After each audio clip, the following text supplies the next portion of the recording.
ठीक हो गया ये क्लियर। ये पूरी स्टेटमेंट में ऐसे ही होगा, यानी सेल्स पैरेंट प्लस जी सब्सिडरी। फिर अगर मिड ईयर एक्विजिशन है तो ओपोर्शन होके जाएगी माइनस इंटर ग्रुप सेल्स।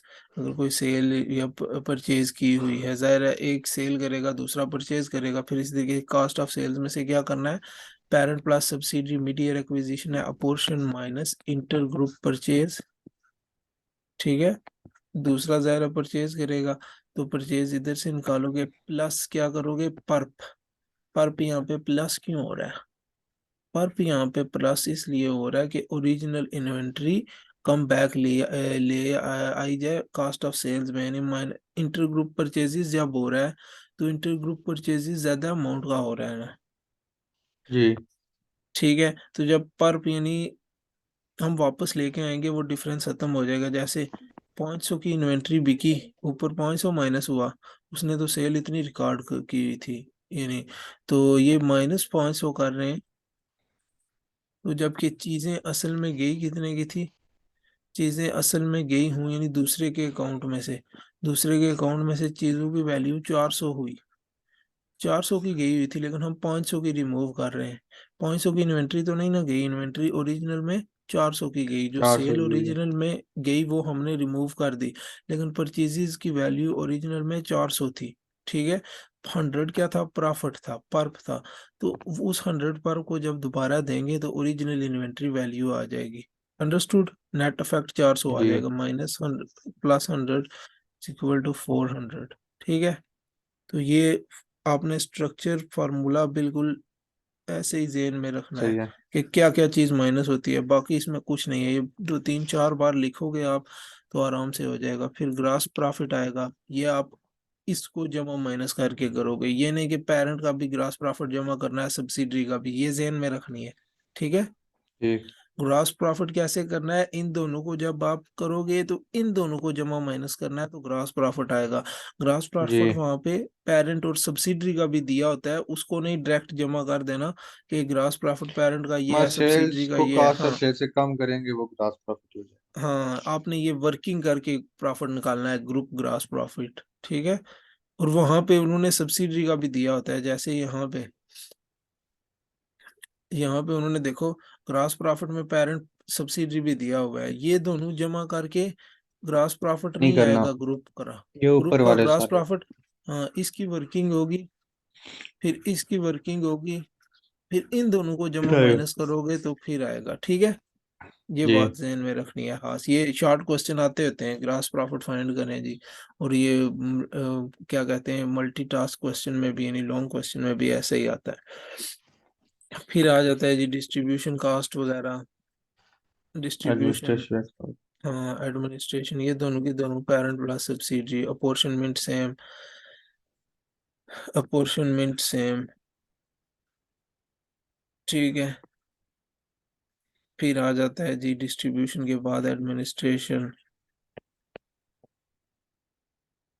फिर समझ लो कि अच्छा खत्म ही हो गया मेरे पास, profit before interest and come tax. Tax. ये वो नहीं लगाना है ये कि, भी ये ऐड कर, ऐड हाँ ये ये करके। ऐड करके ये जो फिगर आएगा, फिर क्या आएगा, इंटरेस्ट रिसीव्ड, डिविडेंड रिसीव्ड, या इंटरेस्ट कॉस्ट। ठीक है, इंटरेस्ट वगैरह आएगा। फिर क्या आएगा, इंटरेस्ट और इंटरेस्ट वो जो वगैरह, फाइनेंस पेड वो वगैरह जो। हाँ वही फाइनेंस कॉस्ट है, इंटरेस्ट कॉस्ट या फाइनेंस कॉस्ट एक ही होता है। ठीक है, ये तो इंटरेस्ट रिसीव्ड भी हो सकता है, डिविडेंड रिसीव्ड भी हो सकता है, वो इधर ही आता है, या इन्वेस्टमेंट इनकम। तो फिर इसके नीचे क्या आएगा, प्रॉफिट बिफोर टैक्स। ठीक है, प्रॉफिट बिफोर टैक्स के बाद टैक्स माइनस होगा, तो जो टैक्स यानी और प्रॉफिट हाँ। बिफोर जो भी प्रॉफिट के फिगर होंगे ना वो ऊपर वाली वर्किंग को जमा करके आएंगे, ये बात याद रखना है। जी जी। कोई भी प्रॉफिट का फिगर आपने पेरेंट प्लस सब्सिडरी को जमा करके नहीं लेना है। फिर टैक्स ये सब माइनस हम होगा आपका। नॉर्मल स्टेटमेंट में भी करते हैं उसी तरह, हाँ प्रॉफिट एंड जी, लॉस में भी हम सारी वर्किंग करके करते हैं ना। हाँ ये लेकिन यहाँ पे उसने फिगर दिए हुए होते हैं ना, हम सारे फिगर पेरेंट और सब्सिडरी के ही लेते हैं ना, तो ये नहीं सोचना है कि प्रॉफिट के लिए भी पेरेंट प्लस सब्सिडरी लेना है। ठीक ठीक। बस ये थोड़ा सा डिफरेंस होता है, बाद का बंदा गलती कर देता है। मेरी खुद ये स्टार्टिंग में ये मिस्टेक हुआ करती थी, मतलब जब मैं F3 में बाद औकात में ग्रास प्रॉफिट भी जमा कर देता था पेरेंट प्लस हाँ, कभी सब्सिडी कभी नीचे। याद नहीं दे बंदा। हाँ वो याद ना रहे तो बस ये थोड़ा सा होता है। तो प्रॉफिट फिर आ जाएगा आपके पास नेट प्रॉफिट। ठीक है, फिर नेट प्रॉफिट के बाद आपके वो कॉम्प्रिहेंसिव इनकम भी आ सकती है, तो वो भी अदर सेम वैसे ही कॉम्प्रिहेंसिव होगी। Income. Other comprehensive income same वैसे ही होगा, पेरेंट प्लस सब्सिडी अगर अपोर्शनमेंट है तो वो करनी है। फिर सॉरी यहाँ पे एक और ठीक। स्टेप आता है, नेट प्रॉफिट। नेट प्रॉफिट यानी ये ग्रुप नेट प्रॉफिट होगा। ये ग्रुप नहीं, इसमें जो है ना, इस नेट प्रॉफिट में क्या चीजें शामिल होंगी, इस नेट प्रॉफिट में क्या चीज शामिल होगी मुझे बता दो जरा। इसमें दो चीजें शामिल पेरेंट और होंगी। सब्सिडी दोनों की प्रॉफिट पेरेंट शामिल और है। सब्सिडरी का भी तो होंगी। एक इस नेट प्रॉफिट में ग्रुप प्रॉफिट शामिल होगा और एक एनसीआई शामिल होगा। समझ आई? जी ग्रुप में पेरेंट जी। प्लस सब्सिडरी तो होगा ही होगा, एनसीआई भी होगा। फिर एनसीआई का हिस्सा हमने इस नेट प्रॉफिट में से निकालना है। ठीक है, एनसीआई का हिस्सा हमने ये नेट गिवन हो गया, प्रॉफिट में से, निकालना पड़ेगा। हाँ जी, गिवन होगा, हम कैलकुलेट भी करते हैं अक्सर। एनसीआई कैसे कैलकुलेट किया जी जाता है ऊपर हम पढ़ेंगे। ठीक है, NCI percentage multiply by subsidiary profit, subsidiary profit after tax. Subsidiary का प्रॉफिट लेते हैं सब्सिडरी की statement of profit and loss में, क्योंकि वहां पे पड़ा हुआ है ना, सब्सिडरी के प्रॉफिट के दो हिस्से हैं। ठीक है, subsidiary profit that is attributable to group, फिर जो है that is attributable to NCI. फिर जो है उसको आपस में मल्टीप्लाई करके और परप माइनस करते हैं only if subsidiary is seller. ये दो चीजें माइनस करते हैं, फिर एनसीआई प्रॉफिट आ जाता है। फिर एनसीआई प्रॉफिट को यहाँ वो उधर टोटल से माइनस प्रॉफिट कर में देंगे। से, टोटल प्रॉफिट में से जब माइनस करते हैं हमारे पास क्या आ जाता है, ये group attributable to group, net profit profit. Attributable to group. जो क्वेश्चन पूछते हैं ना इसी सेंस में पूछते हैं, ऐसे पूछते हैं, यानी ब्लैंक दी होती है ना ये उधर जो प्रॉफिट कि आएगा, कौन सा प्रॉफिट आने के बाद माइनस करेंगे या प्रॉफिट आने ये के इस बाद। प्रॉफिट नेट प्रॉफिट जब आएगा हाँ नेट प्रॉफिट आएगा ना, ये बाद समझ लो माइनस टोटल करके नेट या ऐड प्रॉफिट करके तो होगा। फिर टोटल प्रॉफिट आएगा। नहीं ये समझ लो ये ठीक। टोटल नेट प्रॉफिट है। ये क्या है, टोटल नेट प्रॉफिट। इसमें क्या दो हाँ, चीजें ये शामिल निकाल है। के आएगा जब जो हाँ ग्रुप प्रॉफिट भी है, एनसीआई भी है। ग्रुप और तो एनसीआई माइनस करके।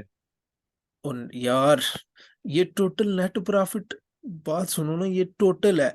इस टोटल नेट प्रॉफिट समझ लो ये 5,000 है ना, इसमें दोनों चीजें शामिल हैं, ग्रुप प्रॉफिट भी और एनसीआई भी। हमें एनसीआई निकालना है और सिर्फ ग्रुप का प्रॉफिट रखना है। फिर एनसीआई यहाँ से तब एनसीआई माइनस माइनस करवाएंगे। करेंगे ना। हाँ सही एनसीआई हो गया। समझ लो कि 500 है ना, हम यहाँ से 500 निकालेंगे और यहाँ पे 4500 लिखेंगे ग्रुप प्रॉफिट प्रॉफिट आ एट, जाएगा। Profit attributable to NCI. फिर नीचे लिखेंगे profit attributable to group, that would be 4500। ठीक है, ठीक हो ये गया। हम एक वर्किंग करेंगे भी तो मतलब फिर हम आराम दोनों से का हो जाए। सेपरेट सेपरेट फिर निकालते हैं। हाँ जी बिल्कुल, वो क्वेश्चन में भी यही पूछता है। ये हमने तकरीबन ये सब कुछ कर ही लिया। प्रॉफिट और loss, add together the revenues and expenses को इकट्ठा लिखें, जैसे हम एसेट्स को लिखते थे लाइन बाय लाइन। ठीक है, तमाम रेवेन्यू और एक्सपेंसेस दोनों के, पेरेंट एंड सब्सिडरी को इकट्ठा लिखें लाइन बाय लाइन। वैसे subsidiaries required acquired part way through the year. ठीक है, अगर part way through the year की है हमने, तो फिर उसका क्या करना है, अपोर्शनमेंट करनी है। ठीक है, ये बात ज़हन में रखनी है। जी अगर हमने मिड ईयर में खरीदी है तो उसकी पोर्शन करनी है। Eliminate intra group sales and purchases, कहाँ से निकालनी है, minus intra group sales minus intra group purchases, cost of sales में से माइनस इंट्रा ग्रुप परचेजेस। तो eliminate unrealised profit in closing inventory related to intra group trading. ठीक है, closing inventory में से प्लस करना है, पर प्लस करना है। Calculate the profits attributable to non controlling interest. और चौथा है नॉन कंट्रोलिंग, सिर्फ 4 टास्क हैं, बहुत आसान है। ठीक है, नॉन कंट्रोलिंग इंटरेस्ट कैसे निकालना है जी, NCI percentage multiply by subsidiary profit after tax. ये बात आपने, सब्सिडरी प्रॉफिट आफ्टर टैक्स, ये अमाउंट आ गई, आपने इसमें से लेस क्या करवाना है, लेस करवाना है जी PURP, only minus only deducted if subsidiary is seller. Understood? जी ठीक है, क्योंकि हम सब्सिडी की वर्किंग कर रहे हैं तो सिर्फ सब्सिडी ही सेलर होगी, तो तभी हम पर माइनस कर सकेंगे। फिर यहाँ पे आता है एनसीआई attributable to subsidiary।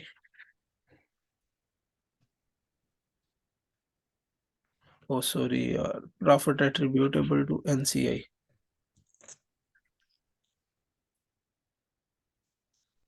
ठीक है,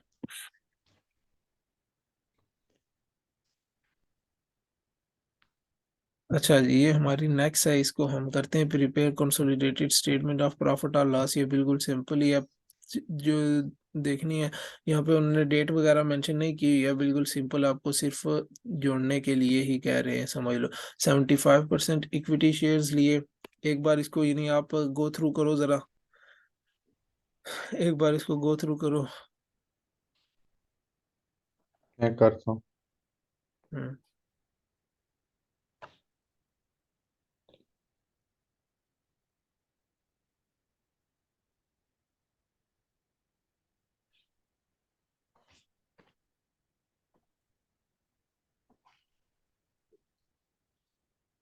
ठीक है, पूरी एक बार रीड कर लिया आपने?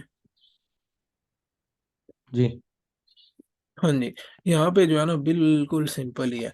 ये पेरेंट प्लस सब्सिडरी हो जाएगा कितना, 1200 जमा 400, 1600। 1600।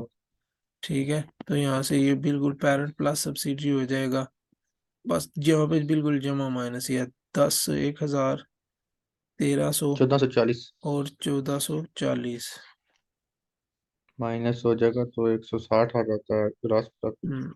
160, फिर ये क्या है, ग्रॉस और जो प्रॉफिट 160। ये मैच ही हो देखो रहा है ना। यहाँ, हाँ यहाँ पे मैच क्यों हो रहा है, मैच इसलिए हो रहा है, यहाँ पे हमारी वर्किंग बिल्कुल इन्हीं फिगर्स के अच्छा मुताबिक हो रही है। एडजस्टमेंट कोई भी नहीं हो रही है, ठीक है, कोई एडजस्टमेंट नहीं हो रही है। जब एडजस्टमेंट होती है ना तो ठीक। प्रॉफिट मैच नहीं होता है। एडमिनिस्ट्रेटिव एक्सपेंस माइनस करना है, 30 और 70 105। ठीक है, तो ये फिफ्टी क्या आ फाइव जाएगा, 55। 55 ठीक हो गया। यहाँ माइनस पे फिर 21। टैक्स जो है -21। ठीक है, 34। 29 आ जाता है। 55 और 21, पांच में से एक बाकी। 34 34 जैसे 34, 34 34। 34 आ गया। तो अभी ये कौन सा आया है, अभी हमारा कुछ वर्किंग रहती है कि नहीं, ये आया है टोटल नेट प्रॉफिट, समझ लो। इसमें दो चीजें शामिल हैं, इस 34 में क्या चीजें शामिल हैं, दो चीजें हैं।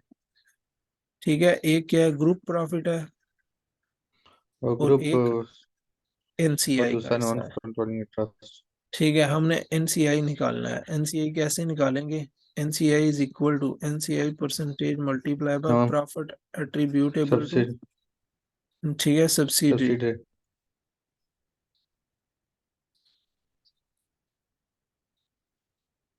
ये कितना है profit after for the year, ये वाला लेंगे 4। एनसीआई परसेंटेज कितनी है, 25%, मल्टीप्लाई बाय 4। 25%। मल्टीप्लाई बाय 4 कितना बना, 1। 1 4 का बना। 25% 1000 होता है। प्रॉफिट एट्रीब्यूटेबल टू एनसीआई कितना है, 1। कोई पर्प शर्प नहीं है क्योंकि कोई, 1000। तो ये एक 34 में से क्या माइनस ग्रुप का करोगे, 3 हो वन। गया तो वन एक। माइनस करोगे, यार ग्रुप का तो 3 किधर, 33। ये एक क्या कर रहे हो, 33 ग्रुप का हो गया। हाँ ये 33 सिर्फ हाँ ठीक है, थर्टी सही हो फोर गया सही हो टोटल गया। नेट प्रॉफिट था। ये चीज थोड़ी सी होती है बस, बाकी इसमें कुछ भी नहीं होता है। टोटल ठीक। नेट प्रॉफिट, ये क्या है, प्रॉफिट एट्रीब्यूटेबल टू एनसीआई 1 है, तो ये क्या है, प्रॉफिट एट्रीब्यूटेबल टू ग्रुप। और और ये 33 मस्ट ग्रुप। देते होते हैं, ठीक है, मस्ट देते होते हैं, profit attributable to group calculate करके दे, या profit attributable to NCI calculate करके दे। ये आपका क्लियर हो गया, ठीक है। ये आप पढ़ चुके हो intra group sales. Intra group trading में क्या होता है, sales and purchase. Parent cost of sales plus subsidy minus intra group purchases, cost of sales में से क्या माइनस करवाना है, और कास्ट ऑफ सेल्स में से माइनस करवाना है intra group purchases plus pulp भी होता है, ठीक है। ये अगले स्टेप में आपको बता देंगे। पेरेंट प्लस ये इंट्रा ग्रुप सेल्स यहाँ से माइनस करवानी है, adjustment. Provision for unrealised profit, ये कह रहे हैं any goods traded between parent and subsidy are included in closing inventory, their value must be adjusted to the lower of cost in net realisable value. जब यानी दूसरी company purchase करेगी एक company से, वो तो अपनी इन्वेंट्री में अगर उसने 500 की सेल की, उसने 500 की परचेज की, तो उसकी इन्वेंट्री क्या करेगी, 500 तो बढ़ जाएगी ना, ठीक है। दूसरी के पास तो सेल चली गई, एक की 500 जी से जब बढ़ जाएगी, हम उसमें पर प्लस करेंगे, ठीक है। पर प्लस करने से उसका ये कम हो जाएगा परचेजेस, अफेक्ट इन्वेंट्री की वैल्यू उसकी कम होके 400 हो जाएगी, जो ओरिजिनल वैल्यू पे आ जाएगी, ठीक है। Adjustment of unrealised profit should be shown as increase to the cost of sales, return inventory back to true cost, return inventory क्या हो जाएगी, back to true cost to group and eliminate unrealised profit. यहाँ पे जो elimination होगी ना, वो ऐसे होगी, रिवर्स इफेक्ट पे होगी, ठीक है। पर को प्लस करेंगे, परचेजेस माइनस हो रही हैं, तो वो ऑटोमेटिकली नेट इफेक्ट हमारे पास 400 आएगा, 400 आएगा, ठीक है। ठीक हो गया, जी ठीक है। ये बात आपने याद रखनी है, ये पर्प वाली कोई वर्किंग है, हम ये करते हैं अभी। Prepare the consolidated statement of profit और loss for the year ended, test your understanding 1, देखते हैं 1 जनवरी को खरीदी और 1 दिसंबर, अपॉर्चनमेंट का कोई काम नहीं है यहाँ पे, ठीक है। तो लेकिन कुछ और होगा, inter group purchases, parent has sold 42,000 worth good to S, these goods had cost $28,000 on 31st December 2009. Subsidiary still had half of these goods in the inventories at the year end, half of these goods at the year end। Profit कितना बनता है, pulp कैसे निकालोगे, इसका pulp मुझे निकाल के दो जरा, कैसे होगा मुझे जल्दी बताओ, पर्प इसका कैसे आएगा। ये जो सोल्ड है ये 42,000, हाँ जी, इसमें से जो कॉस्ट है उसको माइनस करेंगे। जबरदस्त, पहले तो हम कहोगे प्रॉफिट निकालेंगे, ठीक है।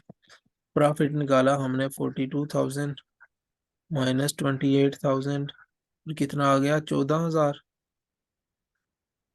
14,000 बनता है ना, यही बात है। जी 14,000 आया।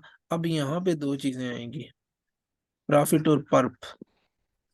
ये ओरिजिनल में कुछ प्रॉफिट हम रिकॉर्ड कर सकते हैं क्या, उसने कहा still had half of these goods, यानी आधी बिक गई आधी पड़ी हुई है, जो बिक गई उन पे तो प्रॉफिट हो गया, लेकिन जो नहीं आज बिकी उन पे पर्प 7,000 होगा, अंडरस्टूड। जी यहाँ पे बात क्लियर। तो ये और 7 हाँ, हो जाएगा फिर। इंटर ग्रुप सेल्स कितनी है जी, 42,000, ये दोनों जगह से क्या होगी, माइनस होगी। एक माइनस। बार गो थ्रू कर लो, तो फिर हम इसको जल्दी जल्दी करते हैं, एक बार यानी बस वो रीड कर लो थोड़ा सा, कि आपका सेंस बन जाए, फिर हम इस क्वेश्चन को करते हैं।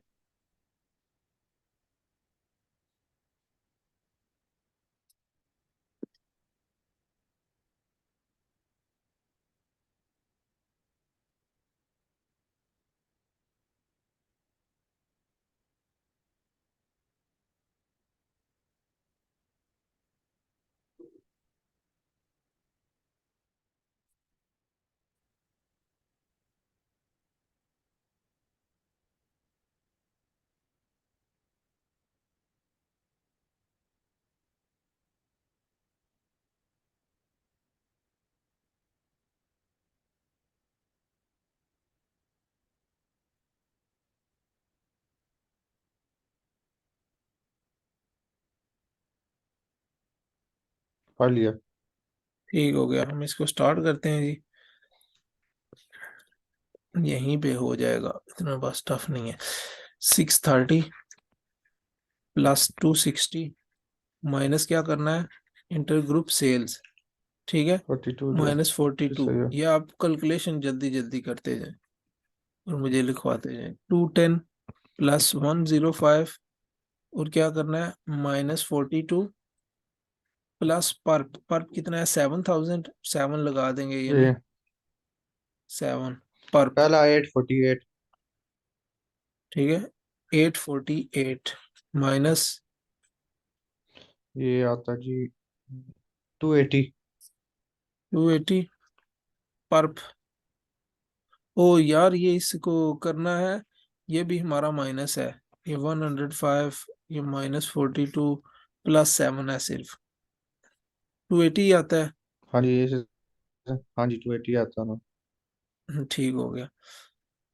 तो ये नीचे 5 500 फोर 548 जमा -2 568। 568, ठीक है। ये ग्रास प्रॉफिट आ गया। अभी डिस्ट्रीब्यूशन कास्ट माइनस करो, 90 प्लस 30, 120 माइनस, फिर जो एडमिनिस्ट्रेशन एक्सपेंस 60 प्लस 45, 105 माइनस, फिर आपका क्या आ जाएगा, प्रॉफिट फ्रॉम 468 ऑपरेशंस, 328 368 358 क्या बनेगा, प्रॉफिट फ्रॉम तीन ऑपरेशंस क्या थ्री आएगा, forty three 343। 343। Next, income from investment, income from, investment income from S. एक minute, investment income from subsidiary, invest किया हुआ था सब्सिडरी में, तो हमारी इनकम आई कितनी, 18। 18। ये हम ऐड नहीं करेंगे, क्यों, क्योंकि ये जो इन्वेस्टमेंट इनकम फ्रॉम सब्सिडरी है ना, इसके बदले में हम सब्सिडरी का टोटल लगा रहे हैं, पहले ये तो पेरेंट है ना। इन्वेस्टमेंट, क्या, क्या चीज कह रहे ये हो। वो क्या नाम है, ये नहीं होगा कि इसका हाँ भी जी, कोई आप ये नहीं है अपना कि जब क्वेश्चन, सब्सिडी सेलर सेलर हो या ये वो। नहीं नहीं नहीं, यहाँ पे क्या है, ये बेसिकली इन्वेस्टमेंट इनकम है, ठीक है। अभी ये बात आपको जहन में होनी चाहिए, हमारी ये सब्सिडरी है, सब्सिडरी की कोई इन्वेस्टमेंट इनकम हम अपने में शामिल नहीं करते, क्योंकि उसका क्या हम जी शामिल कर रहे होते हैं, उसका टोटल प्रॉफिट शामिल कर रहे होते हैं, जितनी हमारी उस पे यानी ग्रिप होती है, अप्रोच होती है, 100% है तो उसका टोटल प्रॉफिट ही 100% शामिल कर देंगे। अगर दोबारा इन्वेस्टमेंट इनकम भी शामिल करेंगे, प्रॉफिट भी शामिल करेंगे, तो वो डबल इफेक्ट हो जाएगा। इन्वेस्टमेंट जी इनकम क्या है, हम सब्सिडरी से ही अर्न कर रहे हैं, तो हमारी सब्सिडरी जो अर्न कर रही है वो हमारी अर्निंग है, ठीक है। तो वो भी हम ऐड कर रहे हैं, इन्वेस्टमेंट इनकम भी ऐड कर रहे हैं, डबल इफेक्ट हो जाएगा, तो ये फिर ऐड नहीं होगा, ये बात याद रखनी है। ऊपर भी हम निकालते होते हैं, याद है स्टेटमेंट ऑफ फाइनेंशियल पोजीशन में भी थी, इन्वेस्टमेंट इनकम हम सब्सिडरी में इतनी डाली हुई है, तो वो भी हम माइनस करते हैं, वो इसलिए माइनस करते हैं क्योंकि हम उसको सारे एसेट्स को, पूरी की पूरी सब्सिडरी को अपनी पोजीशन में जमा कर रहे होते हैं, तो यहाँ पे भी सब्सिडरी के टोटल प्रॉफिट को अपनी अपने साथ जमा कर रहे होते हैं, तो इन्वेस्टमेंट इनकम को रिमूव करना पड़ता है ग्रुप में से, समझे, इंडिविजुअल में मस्ट रिकॉर्ड करेंगे, लेकिन ग्रुप में से रिमूव करना है, ठीक है, क्लियर, जी सर। आवाज आ रही है ना जी मेरी। सर। जी जी आ रही। जी जी आ रही आपको आवाज। हाँ जी, हाँ जी आ रही है, ठीक है। तो ये फिर क्या हो जाएगा, profit before taxation same to same आ जाएगा, फिर इसमें से टैक्स माइनस करोगे, 6513 78 माइनस करो इससे, तो ये आपके पास प्रॉफिट फॉर द ईयर आ जाएगा। प्रॉफिट फॉर द ईयर क्या है, 343 265। 265। अब ये 265 किस किस से हिस्सा रखता है, टू जी सिक्सटी फाइव टू अब अपोर्शन। ग्रुप पर वो नॉन एनसीआई करें। हाँ, ग्रुप के लिए और एनसीआई के लिए, एनसीआई के लिए कितना है जी? NCI percentage multiply by subsidiary profit after tax और less PURP if subsidiary is seller. तो सेलर कौन है? पेरेंट हैड सोल्ड, तो पर्प माइनस होगा, जी। पर्प माइनस होगा, पर्प नहीं माइनस होगा, नहीं क्या सर, अगर कर रहे हो? सब्सिडरी सेलर हो तो फिर माइनस होगा पर्प ना। ओनली इफ नहीं ना, सब्सिडरी माइनस इज होगा सेलर। क्योंकि अगर ठीक है, यहाँ पे माइनस नहीं होगा। सेलर। ठीक है, तो यहाँ पे पर्प की कोई वर्किंग नहीं होगी। जी। तो नॉन कंट्रोलिंग इंटरेस्ट परसेंटेज कितनी है? उसने कितना लिया था? 60%। ठीक है, तो 60% और एनसीआई फोर्टी कितनी बन परसेंट है गई? फिर। 40%। Multiply by subsidy forty profit percent after tax कितना है? कौन सा प्रॉफिट लोगे? कौन सा प्रॉफिट लोगे, जल्दी सिक्सटी मुझे सेवन बताओ सर। हाँ जी, 67 सिक्सटी लोगे। सेवन तो क्या आएगा? 6 4 24 और 7 4 28। 67 सात को चार मल्टीप्लाई बाय अट्ठाईस 40%। 26 4 8। 26,800। जी। ठीक है, 26.8। 26.8 किसका पास गया? ये इधर गया। तो यहाँ से 265 से 26.8 माइनस 55 करो। 46 38 टू और सिक्सटी फाइव में से 26.8 माइनस कर। 238 238.2।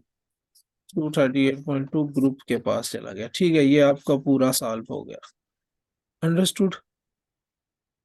क्लियर है ये? जी। ये आसान होती है statement of profit and loss जी। जी। काफी। हाँ, ठीक ये है, आसान ये है। हाँ बहुत, यानी इसमें होती यही चीजें। बस ये चीज आपको सही ज़हन में रहनी चाहिए, नॉन कंट्रोलिंग इंटरेस्ट, बस यही पे, और पर पर्प कब दूसरा। माइनस होगा ये बस हाँ, आप। और पर्प अपने प्लस प्लस पर्प प्लस जेन में रखनी है। अब कॉस्ट ऑफ सेल्स में प्लस होता है। मिड ईयर एक्विजिशन जी। Result should only be consolidated from the date of acquisition that the date which was acquired. Mid year acquisition, जिस डेट को एक्वायर किया उसके बाद का अपॉर्चनमेंट स्टार्ट करते हैं आप, बस ये डिफरेंस होता है। जैसे हम इसको करते हैं, तो इसने क्या किया? Parent acquired 75%, the issue equity share capital of subsidiary, no dividend were paid, कोई भी डिविडेंड नहीं रिसीव हुए उससे। Investment income from the listed investment has been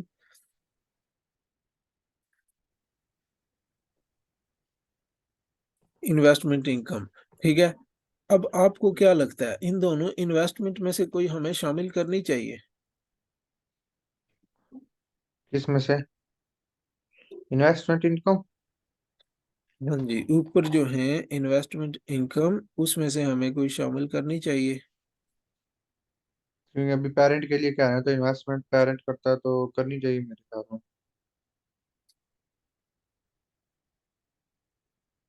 क्या मतलब, यानी मुझे क्लियर करें ना, आपकी बात मुझे क्लियर समझ नहीं आई कि आप क्या कहना चाह रहे हैं। इन्वेस्ट इनकम करनी चाहिए ना, क्योंकि इन्वेस्ट किया हुआ पेरेंट ने, तो जो इनकम आई है तो वो ऐड होगी ना।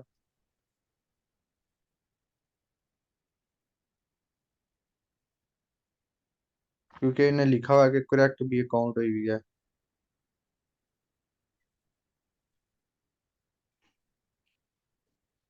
By either entity during the year, investment income is from listed investments।